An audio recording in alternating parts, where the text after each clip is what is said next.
Hello, friends. David Vos here.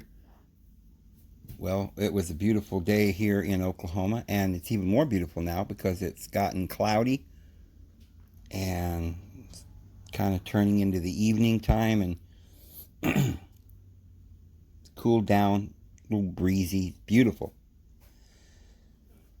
And again, I got a late start today. But how are you guys doing? Hope you're having a wonderful day there where you are.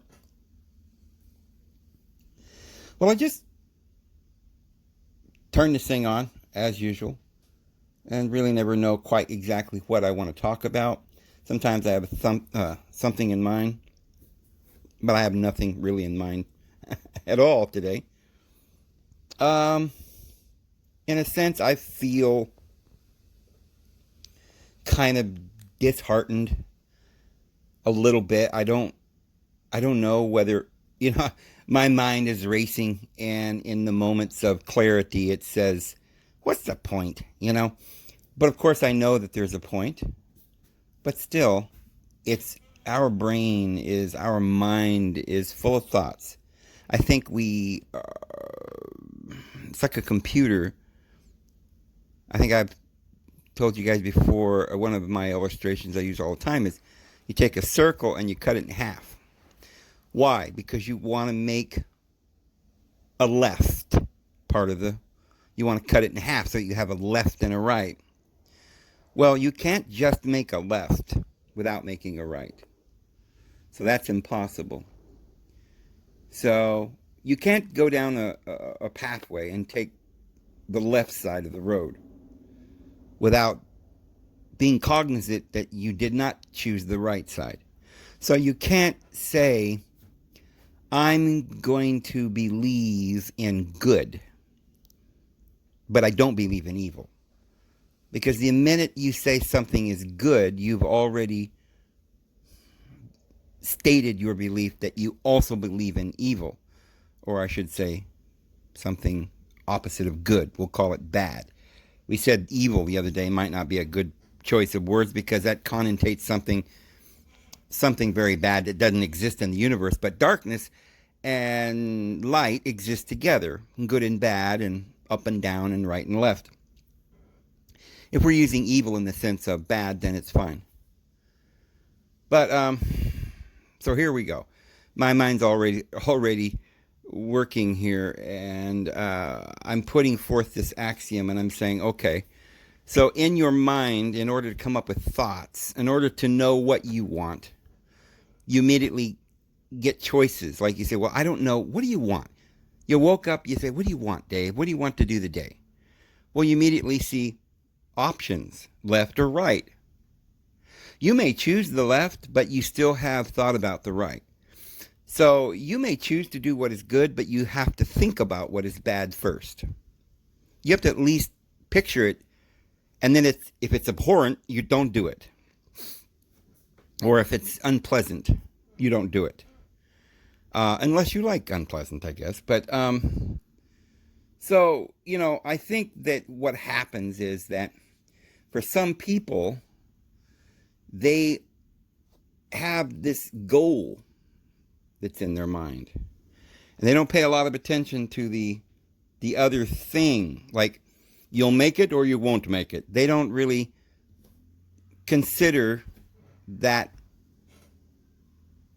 concept of not making it as viable because they know they're in charge. They haven't forgotten that they're the creator. They're the person in charge, and they can do whichever one they want. So the other choice doesn't frighten them. It's just what they're pushing up against. It's what they're pushing away from. It's the reason that they're doing the good because they don't want the bad. So, it says we ate from the tree of the knowledge of good and bad in order to become like God. So we have to be able to be aware. The only way we can say, oh man, that is amazing food, I love that food, is to say, I've had some food that wasn't amazing. And I didn't like it. But we would, so happy people have a desire or a goal, and they're always pressing forward to it. Now, how can somebody not be happy then? Couldn't we all do that? Yeah, children, when they're born, are usually pretty energetic and pretty happy. You can't discourage them. You can lock them in their room all day and because they're punishing them or something, and they're just sitting there and they'll be angry. But as soon as you let the door out, man, boom, they've forgotten all about it. Uh, Nobody would lock a child in their room all day. That's not what I meant to say, but um, you know, it's hard to discourage a child um, because they're the only way you can discourage a child is to abuse them for long periods of time, which many people have been abused, and it takes a lot to destroy a human brain, a human heart, which is why I know that who's ever running this world must be very um, evil, and maybe there is where that word applies, because the only thing I could imagine is that they have been trying through every exploit and every possible way they could come up with. They've been putting things in our way that cause us to not get to our goal, stumbling blocks. And the Bible talks about woe unto those who put the stumbling blocks. Woe unto them. It'd be better for them to have uh, an anchor tied to their neck and thrown into the sea. The Bible tells us that. So the Bible seems to indicate that there is such a being in the universe that's doing that. And, I don't know that anybody, any philosophy or the Bible itself ever really gets to the bottom of it, other than what I think is spelled out in the analogy or the parables, if you know how to interpret them. It's a matter of interpretation, but I've said that represents our ego, which is in the deck of tarot, the fool, the jester, the joker, and he's always doing a little dance, and he's playing the clown. Sometimes he's portrayed as evil because he's the ego. He's trying to fool. Sometimes he's called the fool, and that's what he used to be called, the fool. And he's the one who's going around and around in the deck. The deck represents the whole wheel of astrology. It's like Jason the Argonauts. He goes to go get the golden fleece, and along the way he's got to kill. He takes a boat, and there's the strong man Hercules with him, and Perseus, and all these characters have got to go on this journey, and they've got to destroy the serpent and hold up. It's an amazing journey that we're on. The alphabet is the same story. The story is in our alphabet from A to Z. It's in astrology. It's in tarot. It's in all of the games. It's in the card game. All the games originate from the same story. It's the same story as the Bible, same story as Sumerian tablets, same story as Egyptian hieroglyphs or the Native American petroglyphs. It's the same story that's in the... look at checkers and chess have the same board, and you use dice, which is a lot like the dominoes. It has 6 on each because you use 2 dice because 6 and 6 is 12. So you're always dealing with 12. You get the wheel of fortune. You spin the wheel. You see what you're going to get. You get your fortune. You put down your cards. If you get a diamond, you might get fortune. If you get a heart, you might be going to get into some love. Because in the wheel of fortune, you're going to have these things come up. But there are many things to conquer. And sometimes you get the black, and sometimes you get the red. Sometimes you get the ominous, and sometimes you get the happy and the love and all of this. But all of it's there, and all the choices, and we have to go through it.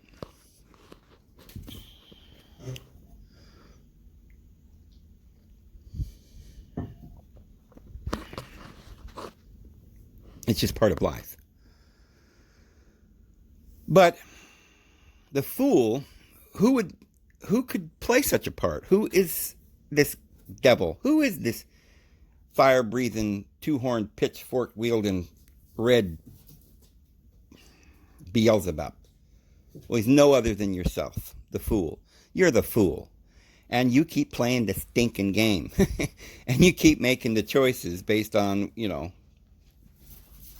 what pops up in fate or destiny or chance, right? The unforeseen occurrences that befall us all, which you think are random because it's like, oh, I looked in the mirror and first I was happy and then I was sad. Right? It was just random. Well, it might not have been so random. It may have been that you saw something you wanted to do that made you happy. Then you found out it took a lot of work and that made you sad. There was a string of events. It isn't random. It's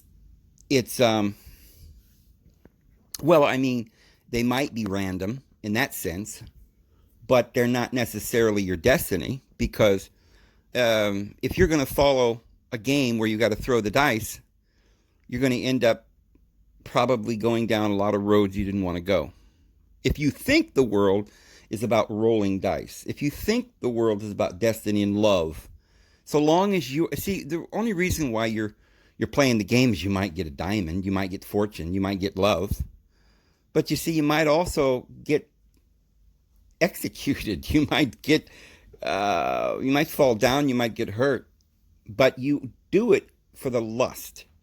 Not any love involved in this. There's not any wisdom involved. We're playing the game in the physical carnal world. There isn't really any. It seems exciting because you might get love, you might get fortune, but you see, you probably won't, because every time you lay down another card, it's like, oh, look at this, the queen. I'm going to get married to the queen. It's wonderful, and I'm going to have diamonds. Oh, I'm going to have fortune. I'm going to be so great. And then the next card is the Grim Reaper, and you're like, what? See, if you're going to go by this world, you're going to be disappointed. We have to get outside this. I mean, this is the whole point of Eastern religion. They say, if I could only be happy. But that's an illusion because it's simply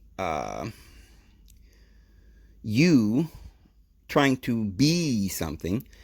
Anytime you aren't that and you're trying to become that, then there's, in your mind, you already have envisioned that you can lose that. The minute you think I could have that, you also have to have the other impression. I might not have that. Oh, I could be happy. Oh, I might not be. So this is why life is so tantalizing. People are always fooled by this game that I'm going to get fortune. I'm going to be happy. You see people say they're always happy. Well, that's probably because they're young and they've been playing the game for a short time. But after a while, you get discouraged. You get beat down and you start thinking, what is the point of all of this? Well, we're going to answer that. But, like I say, children usually happy. But as you get old, you find somebody in a senior home, you walk in and see how happy they are. They're like, I just don't understand the point of it all. Can't they just take me now, And they're sick and they're old and they're dying and it's like there's no more hope. And they can't sit around saying, I'm going to go hiking the Selkirks in the Sierras, or I'm going to go to the Rocky Mountains and climb the highest mountain and go down the river in a boat. Well, that's an adventure. And I think if you can play the game that way, if you start realizing you're in charge, that you don't have to, you can just be who you want rather than play cards. You can just opt out of the game and realize that you are the universe, and just realize that everything that happens in the universe wasn't because of the cards. But it's kind of a strange thing. It's hard to explain. But let's say that your mind was let's say that you have a deck of cards and they're blank. There's nothing on the cards. But let's say that your mind is so amazing that you don't realize it, but the minute you flip the card over, your mind in, assumes that there's going to be a picture. And your mind creates what's on the card. So you flip over the card. Now remember, it's blank as far as anyone else knows. But in your mind, you see the card, you flip it over, and you see love. And you say, wow, I'm going to have love. But really, remember, it's blank. You actually made that choice. But because you were not aware of yourself, because you didn't know the inner spiritual Christ, the power that you have within you, and all you were aware of was this false God, your ego, who was throwing out these little, carrots, dangling carrots and suckering you in and fooling you. Come on, you're going to have some love. So your mind played that little trick on you, and you flipped over the card, and there it was, love. Okay, so because you allowed your mind to manifest something that you didn't know you were doing because you fooled yourself, guess what? The next card might be divorce. Or the next card could be an illness, a disaster, something bad. Because you see, the fool is simply looking at random cards, but they're not even cards, they're random thoughts. And you're fooling yourself, and you're believing in your own thoughts. So now the child doesn't know that he's the creator. He's still a child, and he's moldable. The adult knows that the child is a small, innocent thing, and the adult has power and control over the child. So the adult says, you want cookies? Yeah, I want cookies. Now the kid's happy. Oh, look outside. Look, it's beautiful weather to go play. Oh, the kid's happy. Well, the child still doesn't know. He's not grown. He's not a spiritual person in Christ. He doesn't know his spiritual powers. He doesn't know that he's making the beautiful day. He's making, he's feeling those feelings of satisfaction and peace that come from within his own soul, from the river of life that bubbles up from his innermost being. He doesn't know any of that. He's at your mercy. He doesn't know you're controlling the day. You got the switch, you're behind the curtain pulling the levers, and he doesn't see that. You're fooling him. So after all of that, you give him all these wonderful things, and then one day you want him to do some work for you. And you say, well, son, I want you to go out there and pile all that firewood in the thing. And now the kid go, oh, I don't want to. Now he's not happy. So the child believes he's at your mercy, and he has to go and do it. And for all practical purposes, you're bigger than he is. Now, what if the kid gets sold into some sort of adoption to some foster care, and he loses his parents, and nobody loves him, and he's abused, and this happens all around the world. Children are abused. It's a terrible thing. Well, now the child starts to give up. For a while, he has hope. Maybe he'll see his mom again, or he'll get adopted by somebody better, or he's thinking run away. Well, then they board up the windows on the house and the door, and they lock it. And when they go, and they never let him out of the basement. And pretty soon, the child gets to beginning to think that there is no way out. You've got all the cards. You've got all the control, and they start. Then that beautiful spirit, it's in that little child that's always happy and playing and running and having fun. Now he's sad. Now he's moping around. Now he's crying. Or she. It's a child. And if you keep doing that, you'll ruin the child, so that the child will become psychologically ruined, or schizophrenic, or you can damage the child's whole life, because he doesn't have any concept that he's in charge. He doesn't see the way out of this situation. He's just going to be a slave, and that's not something that child could look forward to or be happy about. So you can get in a situation, especially the way that life puts us in this plight that we might be in. You might have been born a child, and of course, by the time you get old enough to do and make your own decisions, you may already have been ruined. Takes your soul, takes your heart out of you. And that's what's happening. Because we're fooled into thinking that we're,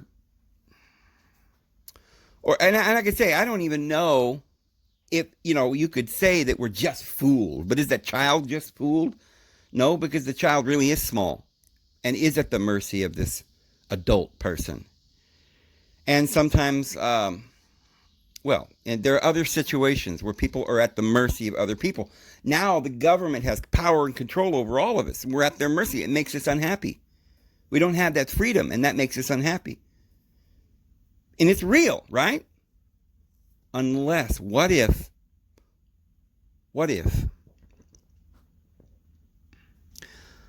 we're being fooled in a way in which we'd never dreamed? I mean, there's lots of ways to explain it, but let's just start with this one. So let's say we're being controlled by the government. We don't get to go where we want. We can't drive on their roads without paying them, or we can't go into their stores without wearing a mask or doing something that they want us to do. Get a shot in the arm that's going to make us part of the Borg or something, and be microchipped. And we don't want to do that. Well, what if we had a choice? But it doesn't seem like a choice. What if we don't have to go into their store? What if we could just go into the mountains and build our own life? Well, immediately you think, oh, now I'm still depressed, because for most of us, we've been raised in the world where we need to go to the store. We need to go to work and carry on a job and buy a home and have a car and all these things. We're not going to be able to have all this. We're going to get pretty depressed. But you see, that may just be an illusion. The fool may be tricking you, because ultimately, I think our Father in heaven, the universe, does not allow that kind of thing. So where are we wrong? Aren't we being controlled? Not really. Because you see, the earth is so big. They don't even control most of the earth. Look at Alaska and most of Russia, and there's large areas in China, Australia, Canada is mostly no people. All of that. Most of Canada. Canada's like 3 times the size of the United States. And there's only like 30 million people, whereas the United States has 340 million people. So I mean, it's like, what, 10 or 15 times the amount? And that vast area, of course, is mostly under snow. A lot of it gets pretty cold in the winter. But, they're like, Australia is too hot. It's the size of the United States, and only about 28 million people live there instead of 340 million people. So there's all this area that you could go to, or that, and well, now it might be true that it's difficult for some of us to go. I mean, you might have to get a permit, or the government might say you can't walk there, you can't build a cabin there. I get that. But there are still ways that we can get outside of their system and have a better life. But the trick is within ourselves, because we've been conditioned, like being addicted to drugs or something, to think, well, I need that heroin, but you don't really need it. So there's why you're sad. So there's a lot of reasons why people get sad. A child gets sad because it's abused, and it feels that it has no way to correct that, because it's, and that is true in some cases. Is there any way that the child could come out from under that? Well, maybe the child could run away and tell somebody, or if the child had a very strong spirit, it might be able to do that, or run away and then tell the authorities that somebody's abusing me and stuff. And then you might be able to find a courageous person, no matter who they are. There might be a story you've heard before. Somebody was raised in a certain way for certain years, but they never lost their spirit. They believed in themselves. How could that be? Well, You wouldn't be able to believe in it if you thought that your only hope was to be a slave the rest of your life. But if you could hold on to some inner spiritual truth that you knew was in there and work towards it, you could achieve. If you believed in it enough, you could achieve it.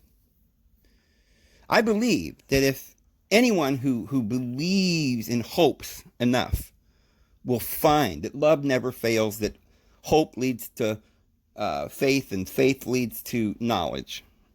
And knowledge never fails us. It leads to virtue. I mean, there's a lot of little, what ifs and stuff. I suppose there are situations like, the apostles were crucified and murdered. But again, even in that situation, they knew what they were doing. I suppose they could have left town and went to the mountains themselves. But they stayed downtown and they talked about, or they stayed in the major cities and preached. And they kept talking about their time was coming. They needed to depart the body, and they, it was almost, they'd finished the faith, and so they were doing it on purpose. Their goal was to get something done here while they were here. But they had achieved in their mind, in their belief system, or we assume they knew they had found truth. So they were actually happy because they knew the truth, that they were going to be delivered soon. The child, if it was a strong, courageous child, nothing would be able to discourage that child, even if they had to wait till they got older. But if you were ruined mentally and you gave up on yourself, then even when you finally grew up and got free from these terrible persecutors, if you had just allowed yourself to be despondent and give up, then even when you got older, you might be bitter and angry, and you'd still not have happiness. So to some extent, as long as a child is a child, they're going to be under a tutor, and that's the situation human beings have been in. We've been under a tutor. But now here we are. And back to the whole analogy of the cards and we playing the fool. I believe ultimately, though, that the reason we're never happy is that we are struggling under a delusion. And in that case that we mentioned, where the government seems to be pushing us back and we can't find happiness because they're demanding we wear masks, and we're scared that they're going to start forcing us to get a vaccine and stuff. We don't feel like we can just drive down the road and have freedom, and we don't have the rent. See, we feel depressed or angry or bitter because we don't have the freedom that we know we should have, because we don't have the token to give to the man so that we can have a nice home. And what we want is the nice home. But now see, the false scenario there is that what you're trying to find isn't happiness there. So that's your problem. You weren't looking for happiness. You were looking for pleasure. See, yeah, if you want to play by the rules of this world, they'll offer you the pleasure. They'll offer you the great house. They'll offer you the love affair, the diamonds, the fortune. If that's what you're looking for, then you're probably going to get disappointed. You're playing that game. You're following the illusion. But if you were enlightened and you stopped playing the game and you stopped looking for pleasure, but you were only looking for truth, an awakening. What would the awakening be? The realization that you're in control. The realization that you are supposed to be in control, even though you may be a child at the moment. The goal that you can be free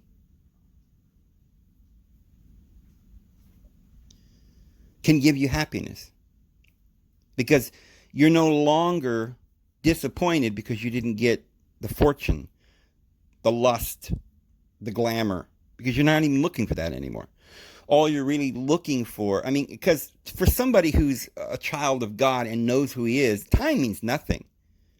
As you get older, you realize time is hardly anything. You can spend months and months in in the middle of the woods, sitting alone in the forest, and the sunsets come up and the sunsets go down, and you're just alone. And most people say, you're so lonely and it's so awful. How do you make it? Well, you're not looking for the things they're looking for. It would be hard for them. They can't imagine, how are you out there with no pleasure, right? No whiskey and bourbon and and all the cigarettes and all the heroin and all. How can you be happy with not on you need your heroin, buddy. You need your luxury house and your penthouse on the top of the city and your gambling and all this stuff. Oh man, that you don't have that. How could you live out there in just under a sunset with nothing? Just surviving off of berries and nuts. Well, you see, you're happy because you've gotten rid of the illusion. You know that those things don't bring happiness. Those things are futile. Yeah, if you choose the good, you're going to get also the bad. And you're tired of that game, the treadmill. And that's the fake. That's the fool that keeps leading you on that course. And so you finally realize that old man is dying from day to day, and that inner spiritual man is being reborn and being renewed from day into day. That's what the apostles were talking about. If you can get a hold of that, then you could start being happy. And so let's just put it into context then, right here, right now. Because me and you guys, we're all here in the United States, or some of us are in Britain or Canada or Australia or Africa or the Philippines or wherever we might be in this world. And we're looking for happiness. But do you know what you're looking for, first of all? Are you looking for pleasure or happiness? If you're looking for pleasure and luxury and fun and all the glory, all the pride, and you're going to be the best, and you're going to be the king and all that, and ruling over others and stuff like that. Well, you'll find that if you work hard at it. You can rule over others. You can hurt people even. But what you'll find is the consequences to that, the other side of the coin, the other, the fate that pops up at you because you fooled yourself into thinking these things aren't you. You don't who you are, which is a river of peace in a beautiful forest, and a mountain that is impregnable with the sun shining over its peak. That is you.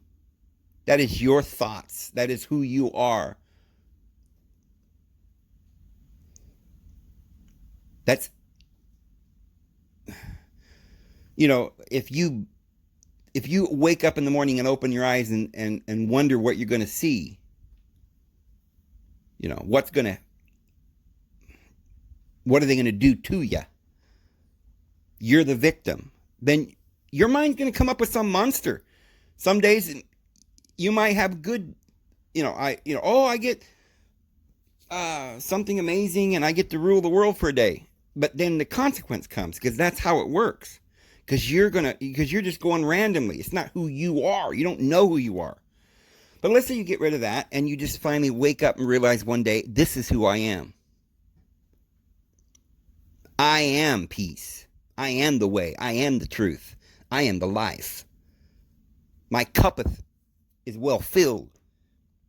I lie down in green pastures. And though I walk through the valley of shadow, I fear no evil. Because I shall not want. I am. I have no lack. Everything I need is with me. I trust in the universe to give me the things I need. I'm not anxious about what to put on or what to wear, like the nations, Jesus said. Because they don't have faith. They don't know who they are. They're anxious about all these things. Jesus says you can't change one hair of your head white or black. Or the stature of your frame, or you can't. There are things that you either are or you aren't. When you find who you are, and you love yourself, then you're happy. You accept who you are, and you know who you are, which is the child of the living God. And you throw out the fear, because fear hath torment. Love casts out all fear. God is love, and God is in you. The Spirit of God is in you, and your spirit bears witness with his spirit that you're his son and his daughter, or his daughter. You're his child, made in his image. And so you don't have any. If you have a lack, you're unhappy. But if you're sufficiently well filled, if you know who you are, then you're happy. So we get caught up thinking that the world is a game,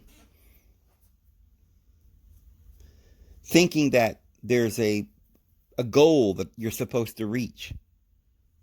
We don't need, we don't, you see, if you see a mountain and you just say, wow, there's a mountain and I'm going to climb it and I'm going to enjoy it, then you will. But if you say, you know what, I want a mountain to climb, but there is no mountain. Well, now you, just like the person who made a mountain for themselves, they saw it and they climbed it. The mountain was there because they didn't ask for it. It was just there. What they found was what they accepted, and they enjoyed it. But now, you wake up and you look around and you don't see a mountain. And now you're unhappy because you want a mountain. Well, you could have enjoyed the valley that day. And when you got done walking across the valley, guess what? You get across the valley, you're going to run into a mountain. You didn't take it as it came. You were upset being in the valley, demanded a mountain. So you were never happy. And when you finally get to the mountain, now you're like, this is hard. I'm climbing and climbing. You don't accept it as it is.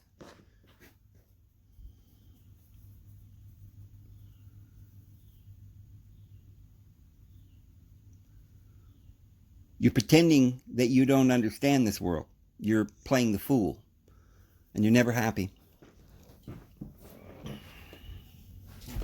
So I think that there's a lot of scenarios that you can look at this. In which you can look at this. But ultimately, all of us adults, at least probably most of us are adults that are, or very smart and wise young people who might be listening to this, but very wise and thoughtful people will know and understand that we've got to apply this to our own lives. Because sometimes we get caught up in this concept and say, wait a minute now, the Bible says to be happy and to be courageous. We don't want to be negative, and we have to have faith. And so we're thinking, well, darn, let's see. If I'm supposed to be good and laughing and giving and faithful, and I don't want anybody to see me crying, but I'm not happy. I don't want nobody to see my whiskey bottle, and I'm, down here under the covers, scared out of my mind, and I hate life, and I don't want anybody to know that. Deep down in our soul, we're wretched, and we're dying, and we're sick, and we're unhappy, and we're praying to God, please help us. This is and it just feels like it's getting worse. Now they're wanting us to have masks, and our life and our future is uncertain. Maybe we don't have a spouse to what we want, or we don't have. There's so many things that we don't have and we want, so we're unhappy. And now we don't know how we're going to get those things, because all of our dreams, the carrots that they were dangling in front of us, like before, we got a good job, we can have all the things we wanted, we can go to a university, have a better job, get bigger house, all those things. It's like most of that doesn't even exist anymore. We don't feel happy anymore. That's the situation we're all in. And here's the answer. We have to realize that we're in charge of our own life. On various levels. On a practical level, we can literally change. Let's say that 20 years goes by and the world comes to an end. And people die and starve in the street with war and famine and pestilence. Well, I don't know if you guys realize it, but up there in the mountains, there's no war. There's no famine. I mean, some summers are too much rain, some summers are too much drought or whatever, but an individual, we're taught that that's a bad thing. But if you look at the Bible, you see all these droughts and famines and pestilences, wars, and it's been going on for thousands of years. So, well, how do you get rid of it? But all of that was because of this crazy God Yahweh making all of these laws and demanding that, here's all these rules you follow. We needed a king. We wanted a priest. We had to have religion. We couldn't get saved unless we did thus and such and such. And therefore, we were sinners. We were dying. We were crippled. We were blind. We were lame. And Jesus came and said, why are you lame and why are you blind? Open your eyes. Cast out the demons. Through faith, you were healed. By your faith. So there's a radical change that's got to take place in us as Christians. And it will have to work, or else the Bible and perhaps the whole universe is ridiculous and cannot. The futility of the universe if we cannot be happy. And if we can be happy, then we've got to be, as human beings, as creatures of the divine, it's got to be a way for us to be happy and to be happy now, or else we could never be happy. I mean, that's the whole reason why we're here, to become like God, to learn. Obviously, God is happy. He's a happy God. He's love. That's what he is. He's not deceived by some alter ego. He created the universe. He does what he wants. He has no lack. He's not afraid that he won't have something he wants, because he doesn't create something in his mind that is so, like create the right and then, now there's the left.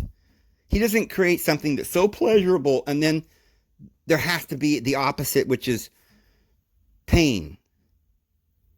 That's what's causing all of the pain, is the insisting upon all these pleasures. You say, well, I don't understand, Dave. We got to have pleasures. Well, real pleasure is allowing, having faith and trusting that life is sufficient. Each day is sufficient for its own needs, and we live each day and trust that with every trial there will be the way out. We stop living in this game of lust and the lust of the flesh and the fear and the wanting and the needing and then in order to get all those things that we want, we're willing to do so many things to humiliate ourselves. And so we do what the government says, and we live in their system because we're after their goodies. Give Caesar's things to Caesar. If you want to go on his roads, Caesar's roads, and go to his schools, he's created a system, and you want to join? Fine. He's offering you roads and schools and public baths, and you pay him, your taxes or whatever, and that's what you get.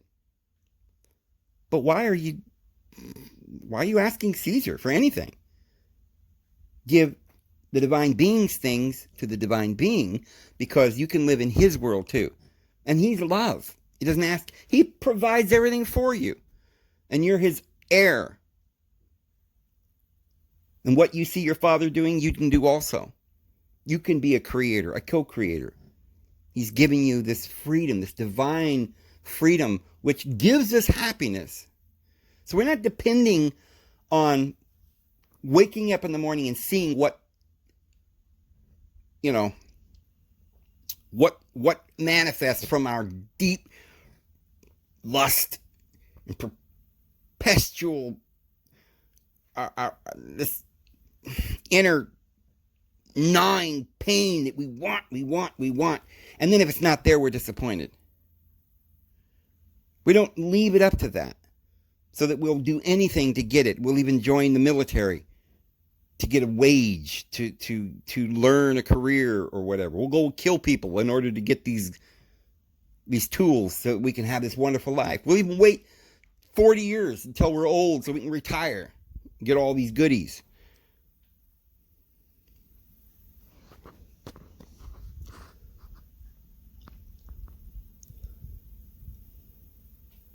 There is a life. Mankind's been fooled by it for a long, long time. And this is why it's so hard, because everyone else is blinded by this fool, this devil, this government. The entire world is fooled by it. And we're all living in this society, in this world. And everyone has to have a mark upon their head and upon their hand. Everybody has to believe in the system. Everybody has to be a patriot. Walk in lockstep. Oh, the emperor has the most beautiful clothes when the emperor has no clothes. We have to pretend. And that makes us unhappy. Living in this world makes us unhappy. But lots of you don't. A lot of this, I'm telling you this, and a lot of you are saying, yeah, but I don't want to leave this world. That's what makes me unhappy. Is that I realize that this world's a fraud now. I see it. It's been exposed. And they are lying to us. But I'm still going to have one eye closed and one eye open. I don't want to believe all of it. I'm going to still go along and try to get along. I'll wake up in the morning with hope that tomorrow I'll make enough money to buy a new car. I'll hope that we can keep going on with this present evil system.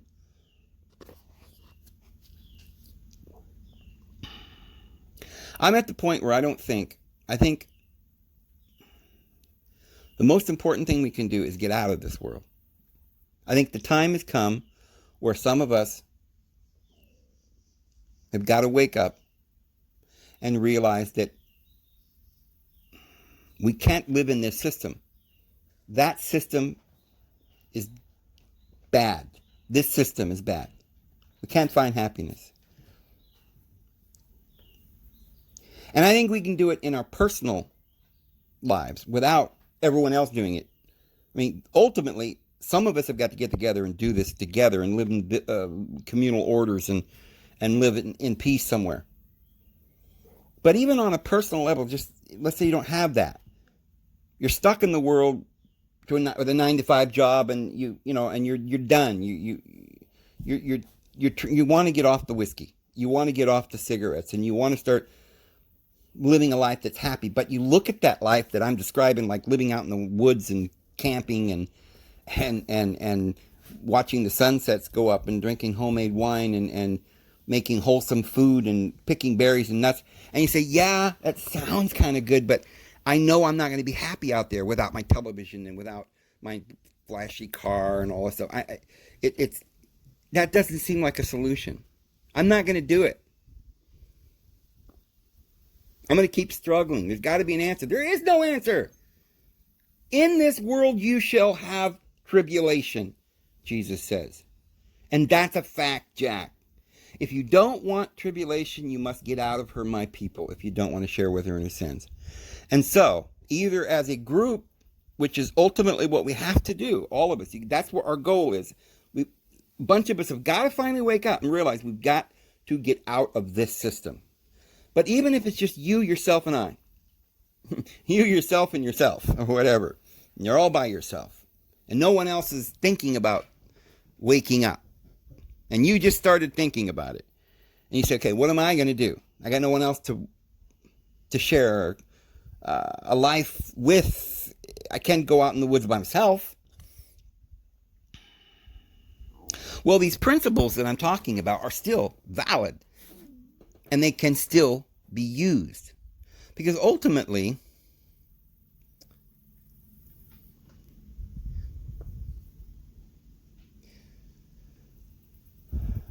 you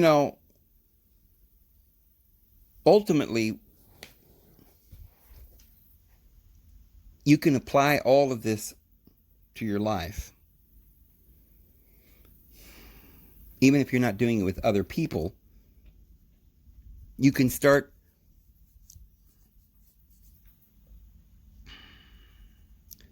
realizing that some of the reasons that you're unhappy is because you have these goals that aren't your true goals. It may be to become a president of this wicked society, or I want to be a lawyer. That's not a good goal. You're saying I want to be a liar?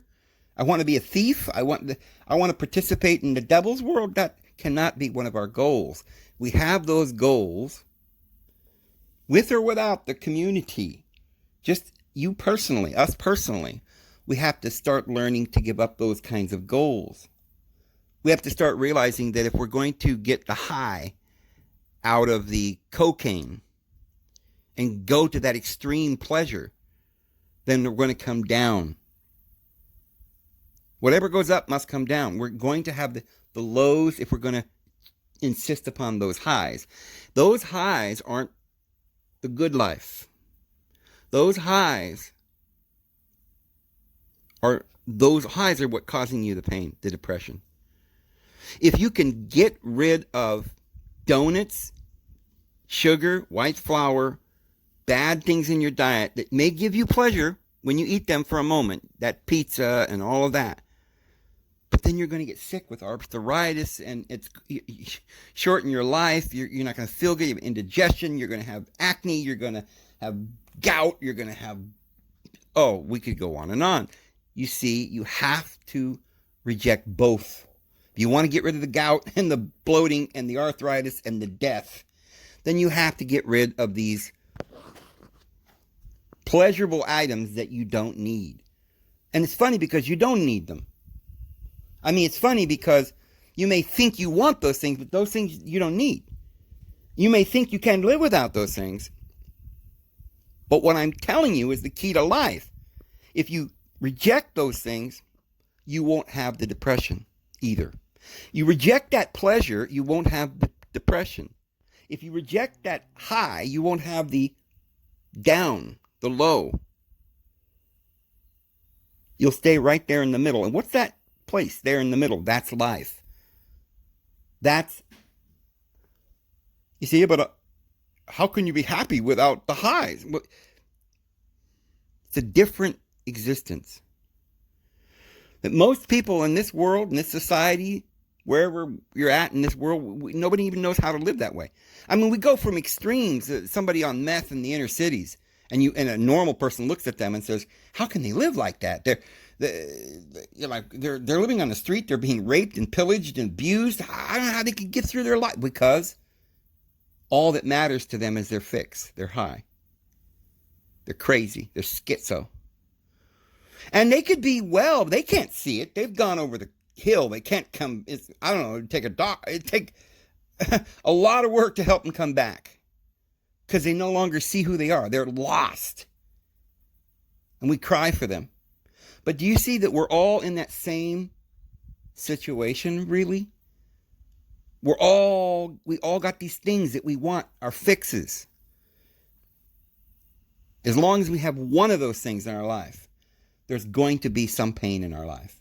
If you want to get rid of all the pain, all the depression, and all the downers and all the bad out of your life, you've got to get rid of this illusion that you're following. So, as a society, we need to do it so that we can have a better society. But as an individual, we can do it as well. Now, we can't in this video decide how we're going to do this Generally, I'm telling you how to do this by simply putting down the sugar, the flour, staying in your bedroom all day long, listening to negative music, violence, horror flicks, doubting, sitting around thinking that this is spiritual, but it's not. That's religion. What is religion? Appeasing your ignorance. You don't even know what you're doing. You're blindly following some guy with a pope and with a hat and a robe, and and you're allowing your mind to just mumble through life rather than accepting that truth that you know within yourself. Well, you can't even hear that truth if you're addicted to meth. All you can hear is the craving. It's all you can hear. It's deafening. But in a sense, we're all in that situation. We can't hear the peace within us. Peace is not the same thing as pleasure. That high. We're fooled. Riches, money is the root of all evil. So when I tell you you can have a better life, you say, "No, I don't want that. I got to have money, Dave. I don't want that. I got to have love, Dave. I don't want that. I got to have..." Listen. When we wake up and we finally realize that there's a difference between lust and love, that there's a difference between peace and pleasures, extreme desires, that, we're talking about ruling over other people. Sometimes, for some people, that's a desire. People go to school, learn how to be a boss. Learn how to tell people what to do. You've got to be good at that if you're going to be a manager. "Bill, can you come here in my office? You're fired."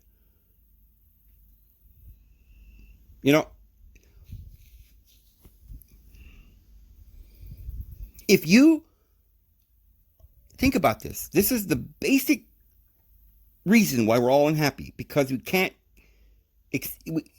we insist on keeping on with this. We don't allow ourselves to accept the truth that we know within us, that we should not fire people. We should not be rude. We should not hurt people. We should not rule over them.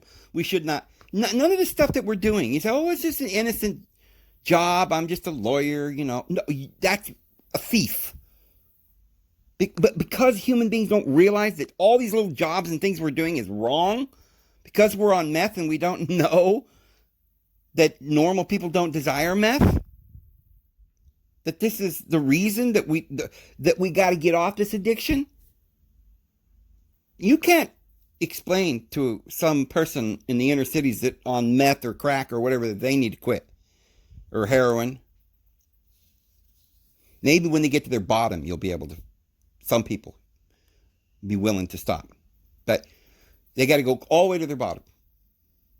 Well, it's the same thing with the average person that thinks they need the keys to that car, or they need that luxury house, or they need that affair, or the cigarettes, or the whiskey, and they say, "Look, I can deal with the hangover in the morning. That's okay, but I like the high." But you don't understand all the little details. That whiskey is ruining your gut. It's giving you arthritis. Within a very short time, it's going to start messing up your whole body. All your rhythms are out of sync. Once you start going to the far right, you're going to be going way back over to the far left. And it doesn't take long. The fool will find himself in a state of depression and sitting around thinking, "Why? And who am I? And why am I here? And I don't understand this. And I hate this world." And you can't understand what this world's about. And then you can spend years searching for some religion to make it all better for you, and now realize it's just simply all you need is right within yourself. Christ is in you. You need no man to teach you. Just listen to the still small voice within you. Stop worrying about what to put on. It's simple as that. Stop worrying and thinking and putting any thought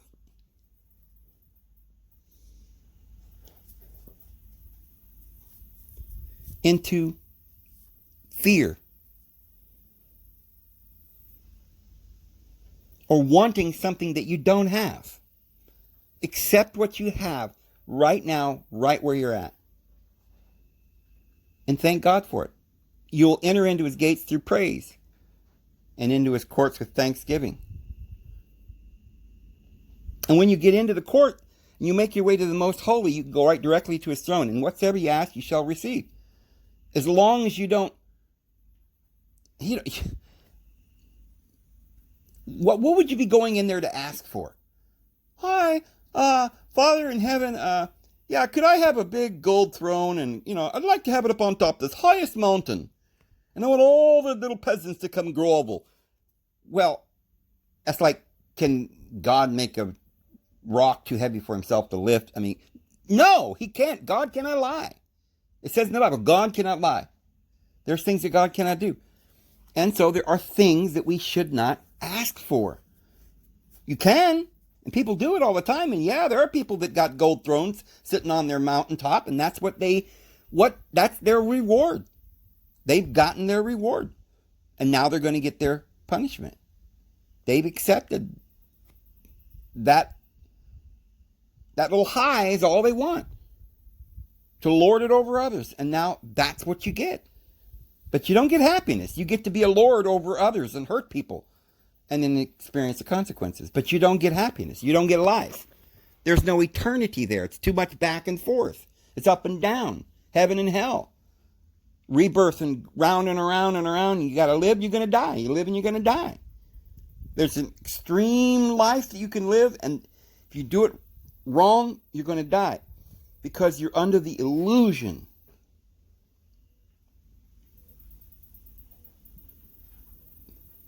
that everything is happening is not you. You feel empty. Well, I'm nothing, and I want something. That's the illusion you're under. You really are all things, and everything is in your power. And now, once you realize that, you don't need to lust because everything's at your fingertips. You realize, oh, everything I needed, I opened my eyes, there it was. I didn't have to ask for it because I am it. As soon as you're asking for it, now you're feeling a lack. Oh, I'm lacking. So I've got to ask for it. I don't have it, so I need it. I need it. And pretty soon the need gets stronger, and you start looking around and noticing the hole gets deeper and deeper, and now you're swallowed up and you're gone. But rather wake up in the morning and go, thank God I've got everything I need. Thank you, Lord.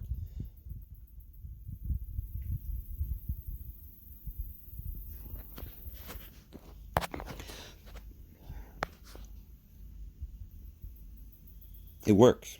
That's how we can become happy. So anyway, looks like I'm well over an hour. And I think I'll go ahead and go, guys. Try to get this loaded. Talk to you tomorrow. Have a good one.